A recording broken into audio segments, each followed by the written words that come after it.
Hello students, I am Ajit Upadhyay. Today we will discuss about a very important chapter, that is solution. In previous lecture we will study about solution, its use, its type. Then in next lecture we study about concentration of the solution and their expression. हमने उन पे ढेर सारे numericals भी किए थे. In third lecture we will study about the solubility of solids in liquid as well as gas in liquid and their applications. साथ में ही हमने हेनरी लॉ भी पढ़ लिया था. आज हम आए हैं लेक्चर 4 के साथ. सॉल्यूशन चैप्टर के 4th नंबर लेक्चर में हम लोगों को कवर करना है बच्चों वेपर प्रेशर और बाइनरी सॉल्यूशन. जब वेपर प्रेशर पढ़ेंगे तो साथ के साथ हमको पार्शियल प्रेशर की भी नॉलेज होनी चाहिए. पार्शियल प्रेशर वेपर प्रेशर पढ़ने के साथ हमको राउट्स लॉ पता चलेगा. When we discuss about the Raoult's law, जब हम राउट्स लॉ के बारे में जानकारी प्राप्त कर लेंगे तब हम लोग we are able to know what are ideal and non ideal solutions. Okay, उसके बाद हम लोग आइडियल और नॉन आइडियल सॉल्यूशंस के बारे में पढ़ेंगे. When we able to know about ideal and non-ideal solutions, then last topic इस वीडियो लेक्चर का एजियोट्रॉप्स होगा.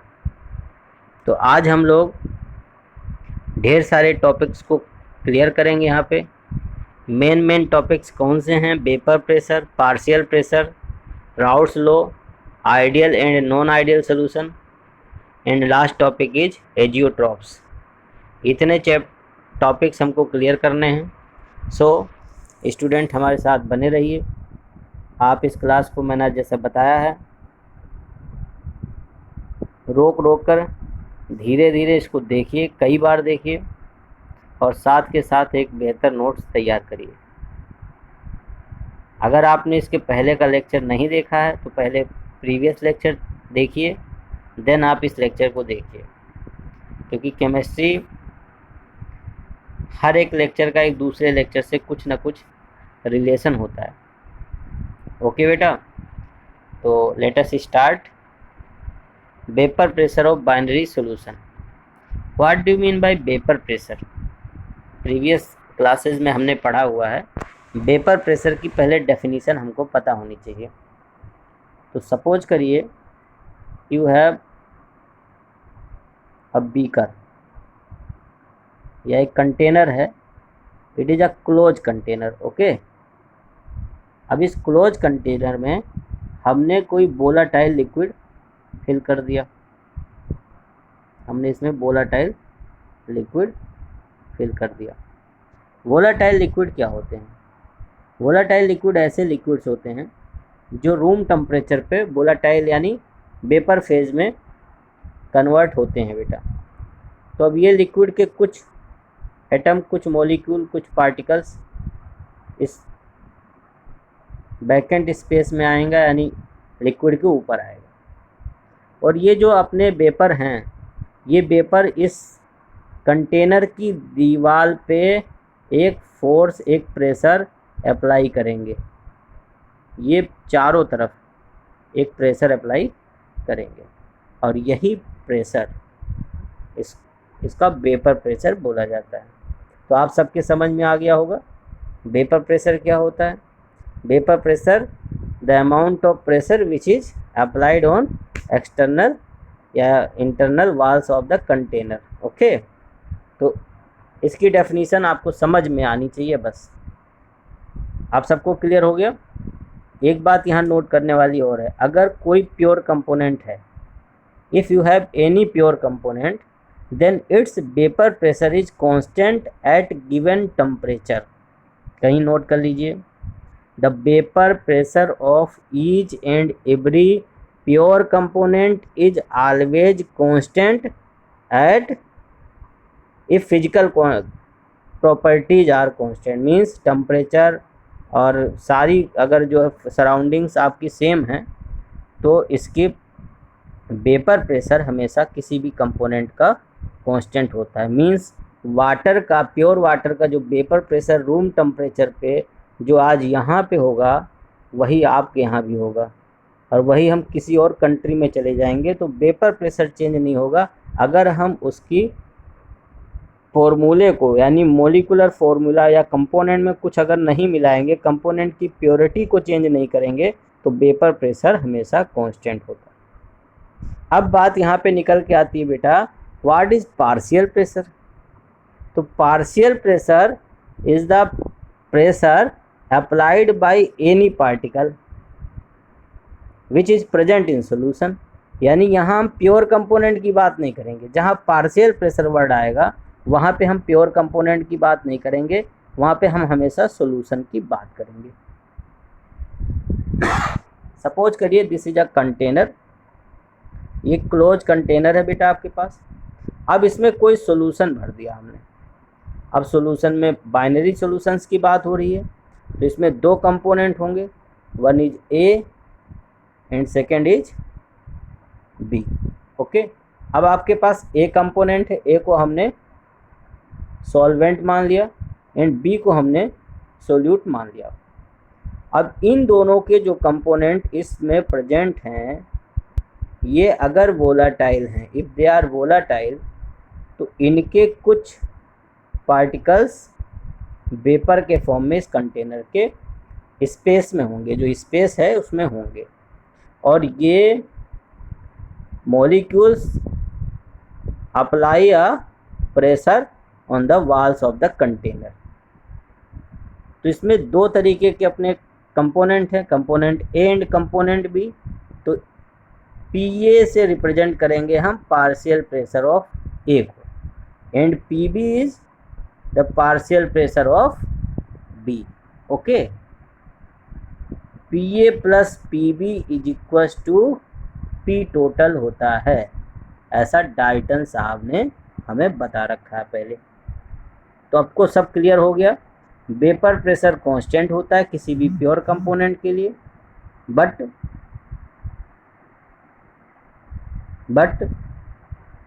पार्शियल प्रेशर मिक्सचर पे डिपेंड करता है, इसकी कंसंट्रेशन पे डिपेंड करता है। कैसे डिपेंड करता है, यही रिलेशन आपको राउत साहब ने बताया था। अब हम आगे इस वीडियो में डिस्कस करेंगे इनके बारे में, जो प्रीवियस नॉलेज आपको देनी थी vapour pressure and partial pressure के बारे में। मैंने आपको ये लेक्चर में इतनी जानकारी दी है, मुझे ये आई होप आप सभी इसको बेहतर तरीके से अंडरस्टूड कर गए होंगे। अब हम बात करेंगे राउट्स लॉ से रिलेटेड, ठीक। अब vapour pressure of binary solutions, तो बाइनरी सॉल्यूशंस को हमने दो क्लास में क्लासीफाइड किया गया। यहाँ पे जो हम सॉल्यूशन की बात करेंगे वो केवल लिक्विड सॉल्यूशन की बात करेंगे। ओके, अब जो लिक्विड सॉल्यूशन होगा इसका मतलब इसमें सॉल्वेंट जो होगा वो हमारा लिक्विड स्टेट में होगा। अब लिक्विड स्टेट में तीन चीज़ें डिजॉल्व हो सकती हैं, इसका मतलब इसमें जो अपना सॉल्यूट है वो can be a gas, a liquid और अ सॉलिड। ओके, तो हम यहाँ पे दो लोगों की बात करेंगे, liquid in liquid and solid in liquid. यहाँ पर हम गैस इन लिक्विड की बात नहीं करेंगे। ओके, तो अब हम बात करते हैं liquid in liquids. Liquid in liquid solutions, उन सॉल्यूशंस की बात करेंगे जो वोलाटाइल लिक्विड्स हों और कम्प्लीटली मिसविल हों। हम ऐसे सॉल्यूशंस के वेपर प्रेशर की बात यहाँ पे करेंगे जो वोलाटाइल लिक्विड्स हों और जो कम्प्लीटली एक दूसरे में मिसिबल हो। ओके, जब इसकी बात हो जाएगी तब हम सॉलिड इन लिक्विड की बात करेंगे। ये साइंटिस्ट थे मिस्टर राउट्स, जिन्होंने रिलेशनशिप दिया between partial pressure of a gas and mole fraction of the gas. इन्होंने क्या बताया, इन्होंने कहा the partial pressure of any solute या any component is directly proportional to its mole fraction। Means आपको सबको समझ में आ रहा होगा कि जितना मोल फ्रैक्शन, यानी mole fraction means concentration, okay. Then the partial vapour pressure of each component in the solution is directly proportional to the mole fraction of it in the solution. Note down करिए definition को, यही Raoult's law है, this is Raoult's law. अगर आप इसको mathematically लिखना चाहें तो जैसा मैंने आपको पहले ही बताया कि P1 is the partial pressure of component 1, P2 is the partial pressure of component 2, okay. और मोल फ्रैक्शन को हम लोग कैसे रिप्रेजेंट करते हैं, x1 for component 1 and x2 for component 2, and hence इन्होंने एक रिलेशनशिप दिया कि P1 directly proportional to x1। सबको समझ में आ गया होगा, बिल्कुल हेनरी लॉ से के जैसा है ये, बट इसमें थोड़ा सा चेंज है, यहाँ पे word partial vapour pressure use किया गया है। इसी तरह अब इसमें एक हम लोग कांस्टेंट लगाएंगे, क्योंकि जब प्रोपोर्शन हटता है इक्वल में आता है तो एक कांस्टेंट लगता है P01, यानी P1 not is a constant that is known as vapour pressure of pure component 1। जैसा कि मैंने पहले ही अभी बताया है कि किसी प्योर कंपोनेंट का वेपर प्रेशर हमेशा कांस्टेंट होता है, तो यहाँ जो हमने कांस्टेंट यूज किया है उसको हम लोग P1 नोट से रिप्रेजेंट कर सकते हैं। इसी तरह हम दूसरे कंपोनेंट की बात करें तो दूसरे कंपोनेंट के लिए क्या हो जाएगा, P2 is equal to P2 not into x2। Okay students, आप सभी को बेहतर तरीके से समझ में आ गया होगा। चलिए यहाँ पे P02 is the vapour pressure of pure component 2, okay. अब डाल्टन साहब आएंगे इसमें। डाल्टन साहब ने क्या बताया था, डाल्टन साहब ने बताया था कि total pressure of any solution is the sum of partial pressure of each component of that solution. Means हम लोग लिख सकते हैं कि Pt is equal to P1 plus P2। Pt क्या है, Pt is the total pressure of solution and P1 is the partial pressure of first component and P2 is the partial pressure of second component. अब इसके पहले हम लोगों ने P1 भी निकाल रखा था, तो P1 और P2 की वैल्यू यहाँ पे हमने सेट कर दिया, तो P total is equal to x1 P01 plus x2 P02। This is the equation first. Okay students, यहाँ तक आपको पूरी तरीके से क्लियर हो चुका है। चलिए, वी नो दैट, हम जानते हैं कि जो मोल फ्रैक्शन होता है, मैंने पहले ही बताया था इन प्रीवियस लेक्चर कि x1 plus x2 is equal to 1। So x1 is equal to 1 minus x2, और अगर हम इस वैल्यू को यहाँ पे रिप्लेस करें in equation number first, then we get equation number second. Okay, x1 की जगह आप क्या लिख सकते हैं, 1 माइनस x2। तो जहाँ भी इक्वेशन नंबर फर्स्ट में आप x1 देख रहे हैं, उस x1 की वैल्यू को आप चेंज करिए और x1 की जगह आप लोग लिख दीजिए 1 minus x2। Okay, this x1 को चेंज करेंगे सेकेंड स्टेप में, तो P total is equal to 1 minus x2 P01 plus x2 P02। This is the equation second. और इस बिहाफ पे अगर हमको मोल फ्रैक्शन पता हो, प्योर कंपोनेंट फर्स्ट का वेपर प्रेशर पता हो, प्योर कंपोनेंट 2 का वेपर प्रेशर पता हो, तो हम P टोटल कैलकुलेट कर सकते हैं। ओके स्टूडेंट्स, इसको साथ के साथ आप नोट डाउन करते चाहिए। इसमें कोई क्वेरी हो कमेंट बॉक्स में हमें बताइए, हमको पता चले कि आप लोग इस वीडियो लेक्चर को देख करके अपनी स्टडी को आगे बढ़ा रहे हैं। Okay students, both equations are very helpful to solving numerical problems of this chapter. Okay, हम इसको ग्राफिक के माध्यम से आपको रिप्रेजेंट करना चाहते हैं। अब देखिए in this diagram vapour pressure, यहाँ पे आपको 2 पॉइंट दिखाए गए हैं। In first point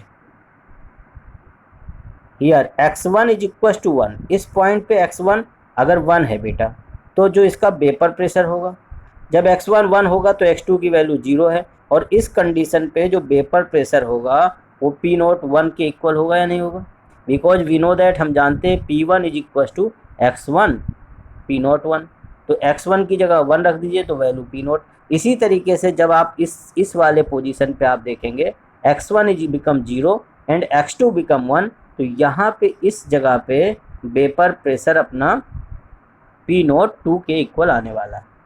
clear? तो इस ग्राफ को आप प्लॉट करिए तो आप यहाँ पे देखेंगे कि इस स्टेज पे P1 नोट दिखेगा, और इधर की साइड में आप जब देखेंगे तो यहाँ से एक सीधी लाइन जानी चाहिए, वो ओके आप सभी को दिखाई दे गया। अब यहाँ पे बात हम करते हैं कि जो अपना इसकी हाइट है, यानी P नोट 1 की हाइट से P नोट 2 की हाइट ज़्यादा आ रही है। ये क्वेश्चन बोर्ड एग्जाम में पूछा जाता है कि ये यहाँ से यहाँ तक की जो ये लाइन है ये ऊपर क्यों है और ये नीचे क्यों है। इससे ये पता चल रहा है कि जो अपना सेकंड कंपोनेंट है बेटा, the component second is more volatile than component first. Okay, और इसीलिए अगर आपने यहाँ पे कंपोनेंट फर्स्ट को ज़्यादा वोलाटाइल कर दिया तो P1 नोट की वैल्यू हाई आएगी और P2 नोट डाउन हो जाएगा। और इस डायग्राम में P2 not is greater than P1 not, it means second component is more volatile than first component. Clear हो गया सबको? ओके, इसको नोट डाउन करते रहिए साथ के साथ। यहाँ पे ये जो रेड लाइन थी, red line is represented by P total is equal to P1 plus P2। This is the ideal condition for Raoult's law. जितने भी सॉल्यूशंस राउट्स लॉ को फॉलो करेंगे वो इस ग्राफ को फॉलो करेंगे। ओके, अब we know about very well about Raoult's law. आगे हम बात करेंगे अपने सॉल्यूशंस के टाइप की। There are 2 type of solution, ideal solution and non ideal solutions. Very simple question, what do you mean by ideal solution and what is non-ideal solution? Ideal solutions are those solutions which obey Raoult's law. Okay, और जो नहीं follow करेंगे, जो नहीं ओबे करेंगे routes law को, उसको हम नॉन आइडियल सोल्यूशन बोल सकते हैं। क्लियर हो रहा है सबको? यानी किसी सोल्यूशन के द्वारा अगर राउट्स लॉ को फॉलो किया जा रहा है तो आइडियल है, नहीं किया जा रहा है तो नॉन आइडियल है। अगर हम गैस फेज की बात करें तो यहाँ पे P1 is equal to Y1 into P total होता है और P2 is equal to Y2 P total होता है। What is Y1 and Y2? Y1 and Y2 are the mole fraction of component 1 and 2 in gaseous phase. आपको कुछ numerical problem इससे मिलेंगी, आपके बुक्स में भी हैं। वहाँ पे Y1 Y2 की वैल्यू आपको पता रहेगी। वेपर फेज में आपको जब मोल फ्रैक्शन दिया रहेगा तो P टोटल की मल्टीप्लाई कर देंगे और आपको P1 P2 कैलकुलेट कर सकते हैं। ओके, बट ये कब का है? जब हमारे दोनों कंपोनेंट्स क्या होने चाहिए? वोलेटाइल होने चाहिए, और दोनों कंपोनेंट क्या होने चाहिए? मिसिबल होने चाहिए। याद रखिएगा, P2 की हाइट ज़्यादा है, it means it is more volatile. यहाँ ये रीज़न आपसे अक्सर पूछा जाता है कि यहाँ पे इस ग्राफ में P1 और P2 इक्वल क्यों नहीं आए हैं।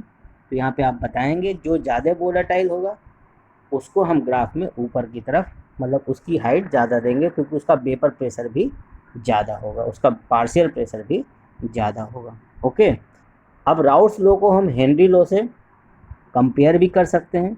अगर आप दोनों के फॉर्मूले को एक साथ रख करके देखेंगे तो जैसा कि राउट्स लॉ में कहा जाता है कि P1 is equal to P01 into X1, और हेनरी लॉ में क्या कहा जाता था बेटा? हेनरी लॉ में कहा जाता था P is equal to KHX। तो प्रेशर और x दोनों तरफ है, बट यहाँ पे हेनरी लॉ कांस्टेंट KH का यूज किया गया था और राउट्स लॉ में वही कांस्टेंट आपने पी नॉट यूज किया है। What is KH? KH is the Henry law constant and P not is the vapour pressure of pure component. Okay, तो आपने समझ लिया होगा कि Henry law and Raoult's law both are about same, but दोनों का एप्लीकेशन अलग अलग है। वो गैस के लिए यूज हुआ था। हेनरी लॉ कब एप्लीकेबल किया था? जब हम गैस की सोलिबिलिटी की बात कर रहे थे, गैस इन लिक्विड की बात कर रहे थे। और यहाँ पे राउट्स लॉ की बात हम कब कर रहे हैं? जब हम लिक्विड इन लिक्विड सॉल्यूशंस की बात कर रहे हैं। तो this is the basic difference between Henry law and Raoult's law. आप लोगों को समझ में आ गया होगा।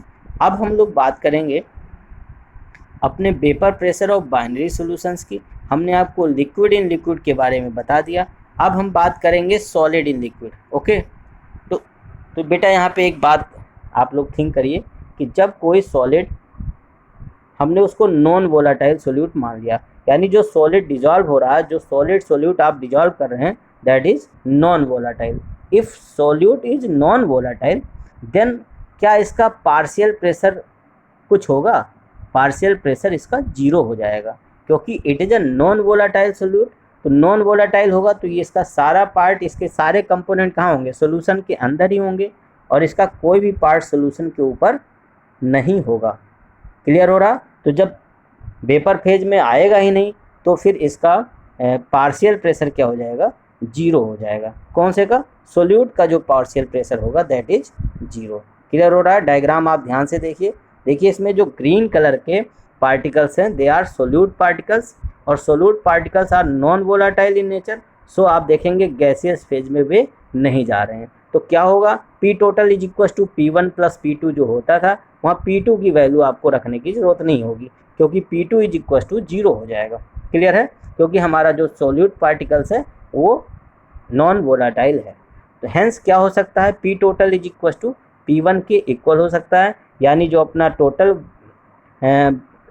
वेपर प्रेशर आएगा सॉल्यूशन का वो फर्स्ट कंपोनेंट के पार्शियल प्रेशर के इक्वल आएगा। अब यहाँ पे एक बात आपको बहुत अच्छी सोचनी है कि सपोज करिए कि इसमें नॉन वोलाटाइल सोल्यूट और मिला दें। अगर आप इसमें सोल्यूट और मिलाएंगे तो बेटा हमने यहाँ पे लिखा P total is equal to x1 into P01। P01 is constant, और x1 की वैल्यू अगर आप इसमें सोल्यूट मिलाओगे तो हमारे सॉल्वेंट के यानी मोल फ्रैक्शन पे क्या असर पड़ेगा? सॉल्वेंट का मोल फ्रैक्शन घटता जाएगा। याद रखिएगा, x1 डिक्रीज करेगा। जैसे आप सोल्यूट पार्टिकल इसमें मिलाओगे x1 की वैल्यू डिक्रीज करेगी एंड हेंस पी टोटल भी डिक्रीज हो जाएगा। इसका मतलब if we add some amount of non volatile solute in any liquid the vapour pressure of solution become decreases. Okay, इस बात को आप ध्यान रखिएगा। ये आगे कोलिगेटिव प्रॉपर्टी वाले लेक्चर में आपको बहुत ही काम आने वाली है। इस बात को आप सभी नोट करिए जो मैंने बताया है कि नॉन वोलाटाइल सोल्यूट मिलाने पर जो हमारे टोटल वेपर प्रेशर होता है वो घट जाता है, यानी लोअरिंग ऑफ वेपर प्रेशर होता है।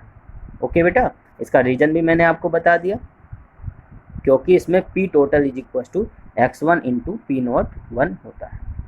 अब हम बात करेंगे अपने लिक्विड सॉल्यूशंस की। तो लिक्विड सॉल्यूशंस को दो पार्ट में हमने डिवाइड किया हुआ, जैसा मैंने अभी बताया था, ideal solution and non ideal solutions.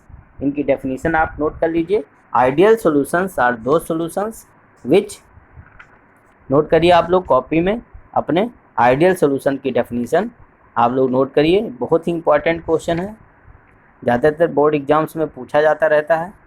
तो ideal solutions are those solution that obey Raoult's law over the entire range of concentration. Okay, अगर हर कंसंट्रेशन के रेंज पे कोई सॉल्यूशन आइडियल सॉल्यूशन यानी राउट्स लॉ को फॉलो करता है तो उसको हम आइडियल सॉल्यूशन बोल सकते हैं। जैसा कि आपने ग्राफ जो बनाया हुआ है, ये ग्राफ आइडियल सॉल्यूशन के लिए है। For any ideal solution delta H mixing is equal to 0 and delta V mixing is equal to also 0। Means इसमें कोई भी हीट रिलीज नहीं होगी, ना तो एडजॉर्ब होगी, ना एब्जॉर्ब होगी, ना इसमें रिलीज होगी, और जो वॉल्यूम होगा वो भी कांस्टेंट ही रहेगा, यानी वॉल्यूम में कोई चेंजिंग नहीं आएगी बाई मिक्सिंग। जब आप इसे मिलाएंगे तो ऐसा नहीं है कि आप 5 लीटर और 5 लीटर सोल्यूट मिलाओ, अब फिर उसका वॉल्यूम ज़्यादा हो जाए या कम हो जाए, ऐसा नहीं होने वाला है। तो उसको हम आइडियल सोल्यूशन बोलेंगे। फॉर एग्जांपल सपोज करिए कि आपने हेप्टेन लिया हुआ है, ओके, 50 ml हेक्सेन ले लिया और इसमें आप लोग हेप्टेन मिला दीजिए 50 ml। तो 50 ml अगर आप हेप्टेन मिलाएंगे तो टोटल सोल्यूशन हमारा 100 ml का हो जाएगा। तो ये सोल्यूशन एक जो आपके पास सोल्यूशन बना, ये एक अबाउट आइडियल सोल्यूशन है। वैसे हमारे नेचर में ideal solutions, fully ideal solutions नहीं हैं, बट कुछ ऐसे सोल्यूशंस हैं जिनके हम एग्जांपल अबाउट आइडियल सोल्यूशंस में रखते हैं। ओके, अभी आइडियल सोल्यूशन की सबसे मेन खासियत क्या होती है? इनके इंटरमोलिकुलर फोर्सेस, जैसे A B interaction is equal to A interaction and B B interaction. अब जो नए बच्चे हैं जिन्होंने प्रीवियस लेक्चर नहीं देखा हुआ है, तो उनके लिए बता दूं, ए इंटरेक्शन मीन्स होता है solvent solvent interaction, B B interaction means होता है solute solute interaction, and A B interaction means होता है सोल्यूट सॉल्वेंट इंटरेक्शन। अगर ये सारे इंटरेक्शन मतलब इनके जो इंटरमोलिकुलर फोर्सेज हैं A B B and A B, अगर ये तीनों इक्वल होंगे तो solution is known as ideal solutions. जो आइडियल बिहेवियर शो करता है वो इसी इंटरमोलिकुलर फोर्स की वजह से शो करता है। अब आप सभी समझ गए होंगे कि नॉन आइडियल सोल्यूशंस में यही जो इंटरमोलिकुलर फोर्सेज है इनमें कहीं ना कहीं आपको डिफरेंस देखने को मिलेगा। ओके, ये वेरिएशन देखने को कहाँ से मिलेगा? इन्हीं इंटरमोलिकुलर फोर्स में। अगर इन इंटरमोलिकुलर फोर्स में, यानी जो ए बी अट्रैक्शन फोर्स है ये हमारे ए अट्रैक्शन फोर्स या बी बी अट्रैक्शन फोर्स से कम या ज़्यादा हो जाए तो हमारा सोल्यूशन नॉन आइडियल सोल्यूशन के बिहेव करने लगेगा। अब हम बात करेंगे नॉन आइडियल सोल्यूशंस के और उनके ग्राफ की, कि उनका ये जो आपका वेपर प्रेशर और मोल फ्रैक्शन के बीच का जो ग्राफ है वो कैसा हो सकता है। ओके स्टूडेंट्स, आप सारी चीज़ों को वन बाय वन नोट करते चलिए हमारे साथ ही। कोई क्वेरी हो तो आप हमसे पूछ सकते हैं। कुछ एग्जांपल्स भी मैं आपको बता रहा हूँ, hexane and heptane, benzene and methyl benzene, chloroethane and bromoethane. इसी के साथ आप लिख सकते हैं क्लोरोहेक्सेन एंड ब्रोमोहेक्सेन। मीन्स आप सिमिलर जैसी एक जैसी चीज़ें अगर आप साथ में लाएंगे तो वे आइडियल जैसा बिहेव करेंगी। ओके, तो आप इनको एक साथ नोट करते रहिए।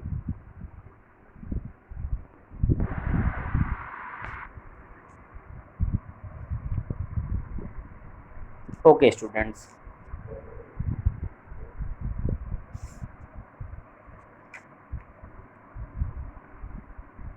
ऐसे सॉल्यूशंस जो राउट्स लॉ को नहीं फॉलो करेंगे उनको हम क्या बोलेंगे? उनको हम नॉन आइडियल सॉल्यूशंस बोलेंगे। उसके लिए डेल्टा एच और डेल्टा बी मिक्सिंग क्या जीरो होगी? नहीं, जीरो नहीं होगी।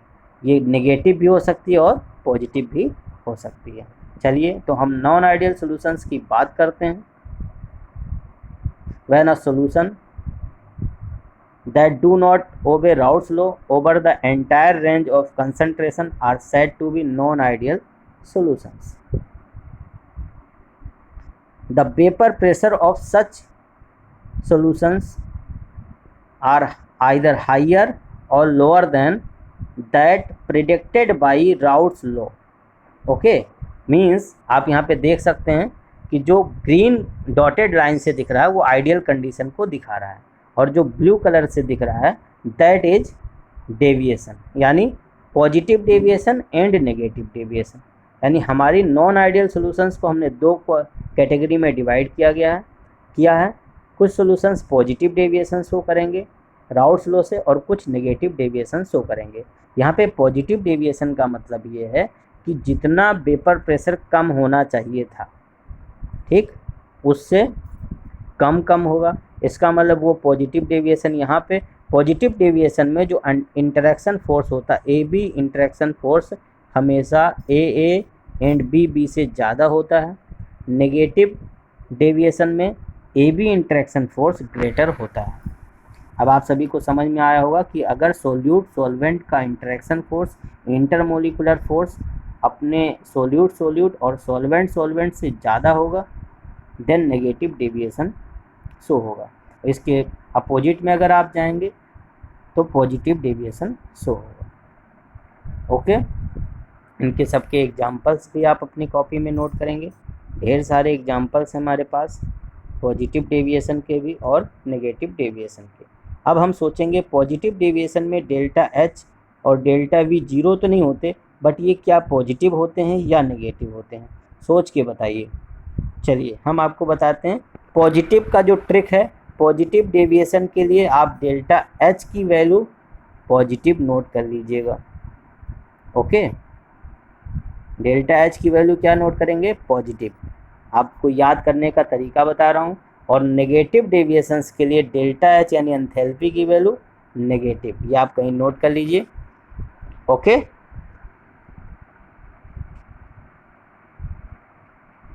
अब डेल्टा एच अगर आपकी पॉजिटिव है तो क्या हो सकता है, डेल्टा एच नेगेटिव है तो क्या हो सकता है। डेल्टा एच नेगेटिव होने का मतलब एक्सोथर्मिक, और डेल्टा एच पॉजिटिव का मतलब एंडोथर्मिक होते हैं।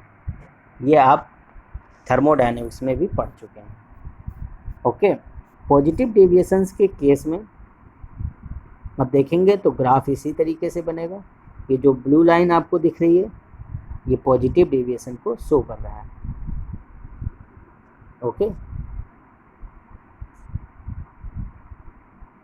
इस ग्राफ को अपनी कॉपी में प्लॉट कर लीजिए। पॉजिटिव डेविएशंस के जो एग्जांपल्स होंगे वो आप ये देखेंगे कि शुरुआत में ए और बी के बीच में कहीं ना कहीं आपको हाइड्रोजन बॉन्डिंग वगैरह दिखेगी, बट जब इनके बीच में आप बॉन्ड बनाएंगे तो वहाँ कोई हाइड्रोजन बॉन्डिंग नहीं दिखेगी। जैसे ethanol and cyclohexane are the example of positive deviation. Okay, positive deviation के कुछ और एग्जाम्पल्स अगर आप नोट करना चाहें तो आप पॉजिटिव डेविएशन के एग्जाम्पल नोट कर सकते हैं। Ethanol and acetone positive deviation को शो करते हैं। ओके,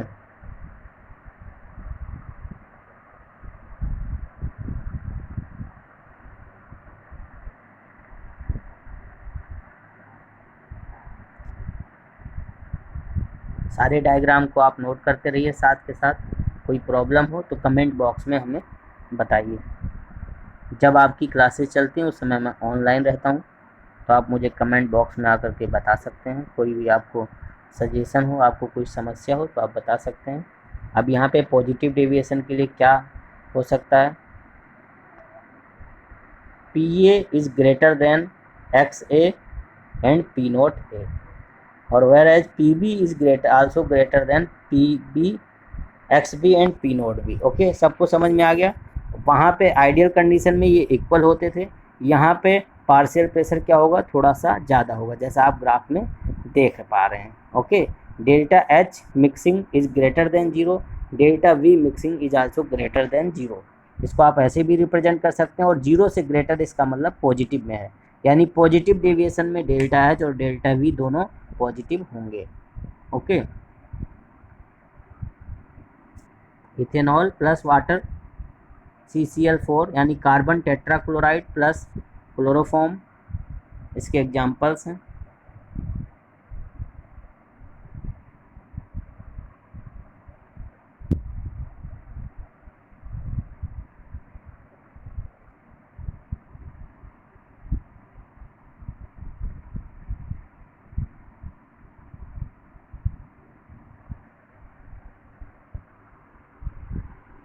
अब AB attraction force is greater than AA and BB.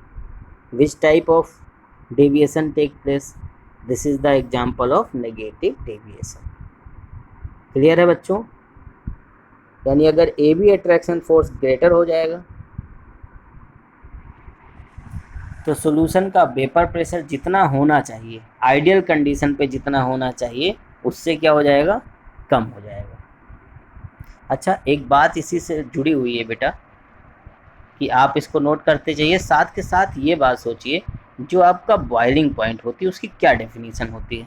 यानी बॉइलिंग पॉइंट क्या होता है, एक ऐसा टेम्परेचर होता है जिस टेम्परेचर पे हमारे जो सॉल्यूशन का जो वेपर प्रेशर है वो एटमॉस्फेरिक प्रेशर के क्या हो जाए, इक्वल हो जाए, उसी को हम क्या कहते हैं, बॉइलिंग पॉइंट बोलते हैं। अब अगर हम इन डेविएशंस की बात करें तो क्या बॉइलिंग पॉइंट पे कुछ असर पड़ेगा? बिल्कुल पड़ेगा। जब वेपर प्रेशर, सपोज करिए कि वेपर प्रेशर किसी सॉल्यूशन का कुछ भी है, मैं यहाँ पे एक एग्जांपल लेकर के बताता हूँ, आप साथ के साथ इनको नोट भी करते रहिएगा। और एक एग्जांपल मैं ले रहा हूँ, सपोज करिए दिस इज अ कंटेनर, ये कंटेनर। अब इस कंटेनर में क्या हुआ, इस कंटेनर में आपने कोई सॉल्यूशन भरा हुआ, ओके। अब एट आइडियल कंडीशन, अगर सपोज करिए आइडियल कंडीशन है, और आइडियल कंडीशन पे इसका वेपर प्रेशर, जब आपने सॉल्यूशन तैयार किया उस समय इसका वेपर प्रेशर 0.6 होना चाहिए, ओके। आइडियल कंडीशन की बात कर रहा हूँ।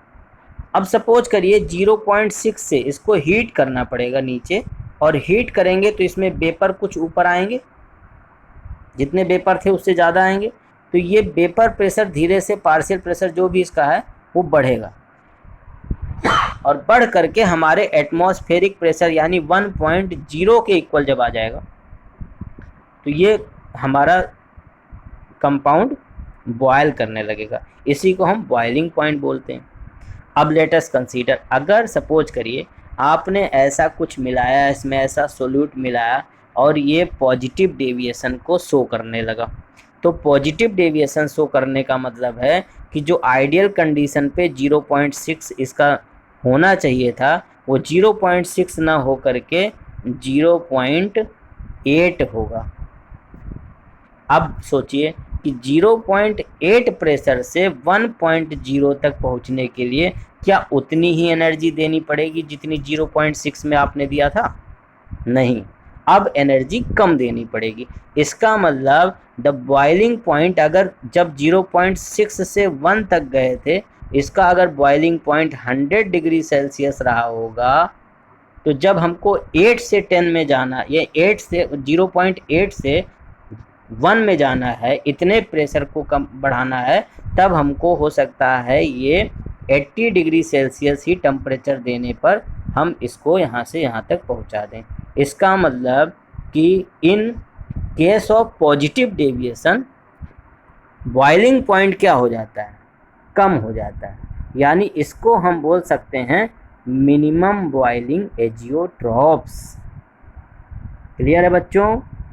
अब आगे हम एजियोट्रॉप्स के बारे में आपको बताने वाले हैं। मिनिमम बॉइलिंग एजियोट्रॉप्स कौन होते हैं? ऐसे बाइनरी मिक्सचर जो फ्रैक्शनल डिस्टिलेशन के थ्रू एक दूसरे से अलग नहीं किए जा सकते हैं, उनको हम एजियोट्रॉप्स बोलते हैं। एजियोट्रॉप्स को दो कैटेगरी में डिवाइड किया जाएगा। एक को हम बोलेंगे पॉजिटिव डेविएशन से जो मिलता है उसको, पॉजिटिव डेविएशन से जो मिलता है उस सॉल्यूशन को हम क्या बोलेंगे बेटा? पॉजिटिव डेविएशन में वेपर प्रेशर आइडियल कंडीशन से थोड़ा ज़्यादा होगा, और अभी मैंने बताया कि जब वेपर प्रेशर आइडियल कंडीशन से ज़्यादा होगा तो हमारा बॉइलिंग पॉइंट डिक्रीज कर जाएगा, यानी मिनिमम बॉइलिंग एजियोट्रॉप्स उसको बोलेंगे। तो we have two type of azeotropic mixture, minimum boiling azeotropic mixture and maximum boiling azeotropic mixture. और मैं आई होप आपको बढ़िया से समझ में आया होगा कि जो पॉजिटिव डेविएशन शो करने वाले, जितने भी पॉजिटिव डेविएशन शो करने वाले अपने सॉल्यूशंस हैं वे सब मिनिमम बॉइलिंग एजियोट्रोप की कैटेगरी में रखे जाते हैं, और ऐसे सॉल्यूशंस जो नेगेटिव डेविएशन शो करते हैं वो मैक्सिमम बॉइलिंग एजियोट्रोप की कैटेगरी में रखे जाते हैं। जैसा आप देख सकते हैं जो अपना ये गैप है, in case of positive deviation, positive deviation के केस में जो गैप है बेटा, ये गैप जो आप डॉटेड लाइन से आपको दिखा रहे हैं, पिंक कलर की जो डॉटेड लाइन है, गैप ज़्यादा है। गैप ज़्यादा यानी मैक्सिमम वेपर प्रेशर, और मैक्सिमम वेपर प्रेशर मतलब minimum boiling azeotropic mixture. Okay, आप सभी इसको नोट करिए, इस ग्राफ को नोट कर लीजिए। ब्लू लाइन है उसको नोट करिए, जो आपकी जो पिंक कलर की डॉटेड लाइन है उनको नोट करिए और यहाँ पे आप रिप्रेजेंट करिए कि in this point maximum vapour pressure occurs हो रहा है, इसलिए इसको मिनिमम बॉइलिंग एजियोट्रोपिक मिक्सचर हम बोल सकते हैं। यानी जो मिनिमम बॉइलिंग एजियोट्रोपिक मिक्सचर की डेफिनीशन है वो पूरी की पूरी positive deviation from routes law की डेफिनीशन बोथ आर सेम। तो आपको बिल्कुल भी जो है कोई चिंता करने की ज़रूरत नहीं है, both are about same. Okay, अगर हम बात करें अपने मैक्सिमम बॉइलिंग एजियोट्रोप की, तो आप सभी समझ गए होंगे मैक्सिमम बॉइलिंग एजियोट्रोपिक मिक्सचर कौन से मिक्सचर होंगे, जो नॉन आइडियल होंगे। पहले तो वो नॉन आइडियल होंगे और नॉन आइडियल में वो कैसा डेविएशन शो करेंगे, वो नेगेटिव डेविएशन शो करेंगे। अब यहाँ पे मिनिमम बॉइलिंग एजियोट्रोपिक मिक्सचर की बात अभी चल रही है, इथेनॉल और वाटर सिस्टम। जो एग्जांपल्स आपने पहले लिखे हुए थे बेटा, सेम वही सारे एग्जांपल्स इसमें चलेंगे। यानी मिनिमम बॉइलिंग एजियोट्रोपिक मिक्सचर भी आपको समझ में आ गया और मैक्सिमम बॉइलिंग एजियोट्रोपिक मिक्सचर भी आपको समझ में आ गया होगा। याद रखिएगा, मिनिमम बॉइलिंग एजियोट्रोप मीन्स होता है high vapour pressure. High vapour pressure means positive deviation. और अगर हम नेगेटिव डेविएशन की बात करेंगे तो नेगेटिव डेविएशन में क्या होगा, मिनिमम वेपर प्रेशर आएगा, मिनिमम वेपर प्रेशर होगा तो मैक्सिमम बॉइलिंग एजियोट्रोपिक मिक्सचर बोला जाएगा। याद रखिएगा, ये जो अपना इसको याद करने का तरीका यही है कि नेगेटिव डेविएशन तो delta H delta V both are in negative, positive deviation delta V delta H both are in positive. Okay, पहली बात ये आप नोट कर लीजिए कहीं, ये एक ट्रिक है। दूसरी ट्रिक क्या है कि जहाँ पे पॉजिटिव डेविएशन होगा, positive deviation means high vapour pressure और हाई वेपर प्रेशर का जस्ट अपोजिट हो जाएगा minimum boiling azeotropic mixture. Second case negative deviation यानी मिनिमम वेपर प्रेशर और मिनिमम वेपर प्रेशर मीन्स हो जाएगा मैक्सिमम बॉइलिंग एजियोट्रोपिक मिक्सचर। क्योंकि अब आप यहाँ पे सोच सकते हैं 0.6 मैंने बताया था वो आपका आइडियल कंडीशन का मैंने एग्जांपल दिया था और वहाँ पे पॉजिटिव डेविएशन पे हमारा वेपर प्रेशर बढ़ करके कहाँ 0.8 पहुँच गया था। यहाँ पे क्या हो जाएगा 0.6 से भी नीचे यानी 0.5 पे पहुँच जाएगा। अब 0.5 से एक 1 वेपर प्रेशर 1 एटमॉस्फेरिक प्रेशर तक पहुँचने के लिए हमको क्या करना पड़ेगा, ज़्यादा एनर्जी देनी पड़ेगी, इसलिए बॉइलिंग पॉइंट बढ़ जाएगा। Okay, all the best.